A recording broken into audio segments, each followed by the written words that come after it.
Hi friends, ನೋಡ್ರಿ ನಾನಿವತ್ತು ಬೆಲ್ಲದ ಜಾಮೂನ್ ಮಾಡೋದು ಹೆಂಗಂತ ತೋರಿಸ್ತೀನಿ.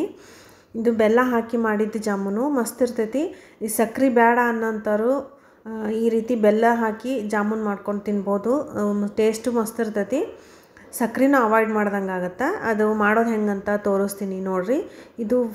ಇದು ಡ್ರೈ ಜಾಮೂನ್ ಥರ ಮಾಡೀನಿ ನಾನು. ಪಾಕ ಜಾಸ್ತಿ ಉಳಿಲಾರ್ದಂಗೆ ಹೆಂಗೆ ಮಾಡೋದಂತ ತೋರಿಸ್ತೀನಿ ನೋಡ್ರಿ. ನಾನಿಲ್ಲೇ 175 ಗ್ರಾಮಿಂದು ಜಾಮೂನ್ ಪ್ಯಾಕೆಟ್ ತೊಗೊಂಡೀನಿ. 2 ಪ್ಯಾಕೆಟ್ ಅಂದ್ರೆ 350 ಗ್ರಾಮಿಂದು ಜಾಮೂನ್ ಮಾಡಾಕತ್ತೀನಿ ನಾನು.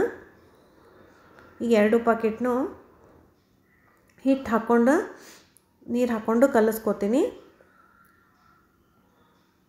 ನೀವು ಬೇಕಂದ್ರೆ ಹಾಲ್ನಾಗೂ ಕಲಿಸ್ಬೋದು, ಬೇಡಂದ್ರೆ ನೀರಿನಾಗೂ ಕಲಿಸ್ಬೋದು. ಹಾಲ್ನಾಗ ಕಲಿಸಿದ್ರೆ ಭಾಳ ದಿನ ತಡೆಯಂಗಿಲ್ಲ. ನಾನು ಸ್ವಲ್ಪ ನೀರು ಹಾಕಿ ಕಲಿಸ್ಕೊತೀನಿ. ಇದು ಜಾಸ್ತಿ ಚಪಾತಿ ಹಿಟ್ಟು ನಾದ್ದಂಗೆ ನಾದಬೇಡ್ರಿ, ಚಲೋ ಆಗಂಗಿಲ್ಲ. ಹಂಗೆ ಲೈಟಾಗಿ ಸುಮ್ಮನೆ ಸ್ವಲ್ಪ ನೀರು ಹಾಕ್ಕೊತ ಕಲಿಸ್ರಿ.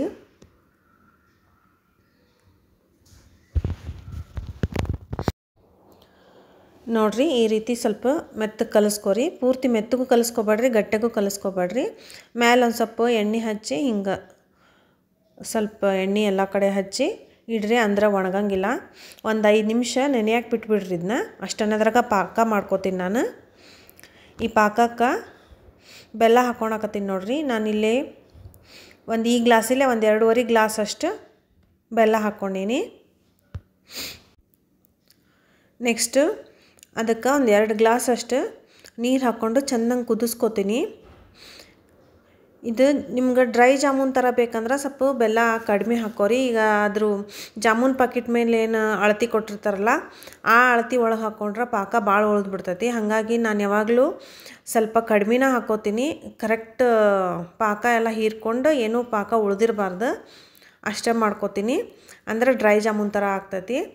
ಇದು ಚೆಂದಂಗೆ ಕುದಿಬೇಕು ನೋಡ್ರಿ. ಒಂದು 5ರಿಂದ 10 ನಿಮಿಷ ಕುದಿಬೇಕಿದು. ಇದು ಪಾಕ ಅಂಟಂಟ ಆಗಬಾರ್ದಂದ್ರೆ ಒಂದು ಸ್ವಲ್ಪ ನಿಂಬೆಹಣ್ಣಿನ ರಸ ಹಿಂಡ್ಕೊರಿ, ಅಂದ್ರೆ ಪಾಕ ಅಂಟಂಟ ಆಗಂಗಿಲ್ಲ. ಇದು ಹಿಂಗೆ ಒಂದು 10 ನಿಮಿಷ ಕುದಿಬೇಕು. ಕುದ್ಮೇಲೆ ಒಂದು ಪ್ಲೇಟ್ ಮುಚ್ಚಿ ಇಟ್ಬಿಡ್ರಿ. ಇದು ಪಾಕ ಪೂರ್ತಿ ಆರಿನೂ ಇರಬಾರ್ದು. ನೆಕ್ಸ್ಟು ಈಗ ಜಾಮೂನ್ ರೆಡಿ ಮಾಡ್ಕೊಳ್ಳೋಣ ನೋಡ್ರಿ. ನಿಮ್ಗೆ ಯಾವ ಸೈಜ್ ಬೇಕು ಆ ಸೈಜ್ ಒಳಗೆ ಇದನ್ನು ಹಿಂಗೆ ಉಂಡೆ ಥರ ಮಾಡ್ಕೊರಿ. ಇದು ಪೂರ್ತಿ ಸ್ವಲ್ಪ ಕೈಗೆ ಎಣ್ಣೆ ಹಚ್ಕೊಂಡು ಚೆಂದಂಗೆ ರೌಂಡ್ ಮಾಡ್ಕೊರಿ. ಎಲ್ಲಿ ಕ್ರ್ಯಾಕ್ ಇರಬಾರ್ದು, ಅದು ಫುಲ್ ನೈಸಾಗಿ ರೌಂಡ್ ಮಾಡ್ಕೋಬೇಕು. ಸ್ವಲ್ಪ ಏನಾರ ಕ್ರ್ಯಾಕ್ ಇತ್ತು ಅಂದ್ರೆ ಒಡೆದು ಬಿಡ್ತಾವೆ ಅವು. ಹಿಂಗೆ ನೈಸಾಗಿ ರೌಂಡ್ ಮಾಡಿಟ್ಕೊರಿ.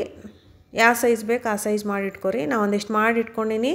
ನೆಕ್ಸ್ಟ್ ಎಣ್ಣೆ ಕಾಯಕ್ಕಿಟ್ಟಿದ್ದೆ. ಆಮೇಲೆ ಸಣ್ಣ ಉರಿ ಒಳಗೆ ಈ ಜಾಮೂನೆಲ್ಲ ಫ್ರೈ ಮಾಡ್ಕೊತೀನಿ.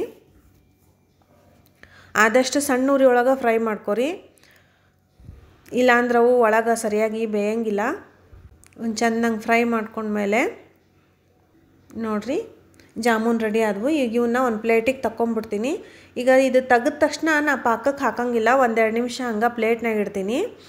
ಇದು ಪಾಕನೂ ಭಾಳ ಬಿಸಿ ಇರಬಾರ್ದು, ಇವು ಜಾಮೂನು ಭಾಳ ಬಿಸಿ ಇರಬಾರ್ದು. ಎರಡೂ ಭಾಳ ಬಿಸಿ ಇತ್ತಂದ್ರೆ ಒಡೆದು ಬಿಡ್ತಾವು. ಎರಡೂ ಸ್ವಲ್ಪ ಬಿಸಿ ಇರಬೇಕು. ಹಂಗಾಗಿ ಪಾಕನೂ ಸ್ವಲ್ಪ ಬಿಸಿ ಇತ್ತು. ನಾವು 1-2 ನಿಮಿಷ ಬಿಟ್ಟು ಹಾಕಿನಲ್ಲ, ಆಮೇಲೆ ಜಾಮೂನು ಸ್ವಲ್ಪ ಬಿಸಿ ಇತ್ತು. ಹಾಗಾಗಿ ಅಂದ್ರೆ ಚೆಂದಂಗೆ ಹೀರ್ಕೊತಾವು. ಎರಡೂ ಬಿಸಿ ಇದ್ವು ಅಂದ್ರೆ ಒಡೆದು ಬಿಡ್ತಾವು.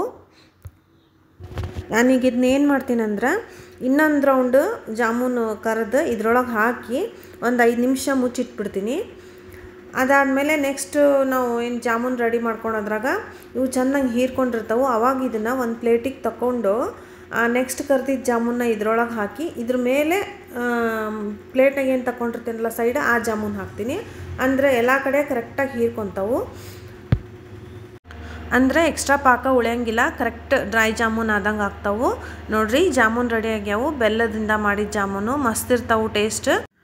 ನೀವು ಮಾಡಿ ನೋಡಿರಿ. ಈ ವಿಡಿಯೋ ಇಷ್ಟ ಆಗಿದ್ರೆ ಪ್ಲೀಸ್ ಲೈಕ್ ಮಾಡಿರಿ, ಶೇರ್ ಮಾಡಿರಿ. ಹಂಗೆ ನನ್ನ ಚಾನಲ್ನ ಸಬ್ಸ್ಕ್ರೈಬ್ ಮಾಡ್ಕೊರಿ. Thank you.